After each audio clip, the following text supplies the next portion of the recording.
Hey, boys and girls, today we're going to look at adding writing to the pictures that we started yesterday. So yesterday you told your story across your hand, you told it to someone else or a stuffed animal in your home or in your classroom, and then now we're going to look at adding the words, because yesterday you did just the pictures. You walked through and did your pictures so that you could help kind of have your layout of your story and how you wanted to tell it in words. I went ahead and wrote out my story, and I'm going to share it with you. We're going to talk about some different parts of it, so that way you didn't have to watch me write each one of my pages. So, time to party. I love a party.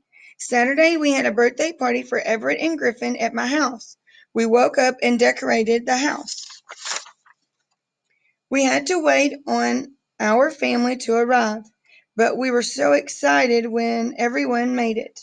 New baby Ella got to come too. See my little new baby Ella? We ate lots of pizza and drank Coke. Everyone talked and laughed the whole time.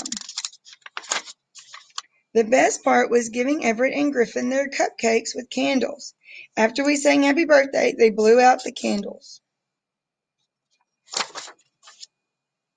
We watched them open their gifts and took pictures. Then it was time to go. We gave each other hugs and said goodbye. Okay, here's one thing I want to show you is that if you notice throughout my writing, it's not perfect. If I didn't know how to spell a word, I just underlined it. And if I wasn't sure if it was spelled right, I underlined it. And I can come back. But I also hope you notice that like Saturday is a day of the week. It has a capital S. It's also the first letter in a sentence. I is by itself, so it has a capital letter. Everett, Griffin, that's their names. They have capital letters. If you don't have those things, don't stress about it now. I just want you to get your story written out, and then we're going to come back tomorrow and we'll do some editing. So yesterday we told it across our hands, we told it to someone else, we drew out our pictures. Today we're putting in all of our words, but as you're writing it, underline and make marks of things that you need to go back and check that you know about. I also want to show you that I got to the end and I wrote a sentence and I was like, oh no, I forgot to put that it was time to go. So instead of wasting my time erasing, I just drew a line through what I did not want there, and right above it I put, then it was time to go. And see, this said we all gave each other, and I was like, oh, I don't want that. So I drew a line through it and I says, then it was time to go. We gave each other hugs and said goodbye.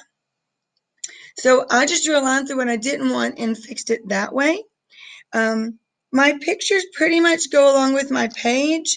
This one does talk about opening gifts, even though we're not opening gifts in my picture, but it talks about going home. So my car's going home, or what's on my page about going home, blowing out the cupcakes and singing happy birthday does go along with my story.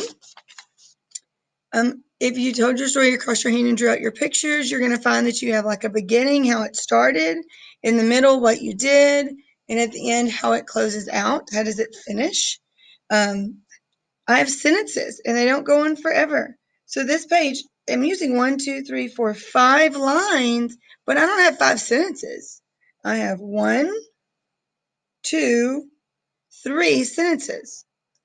This one sentence is even shorter than the line.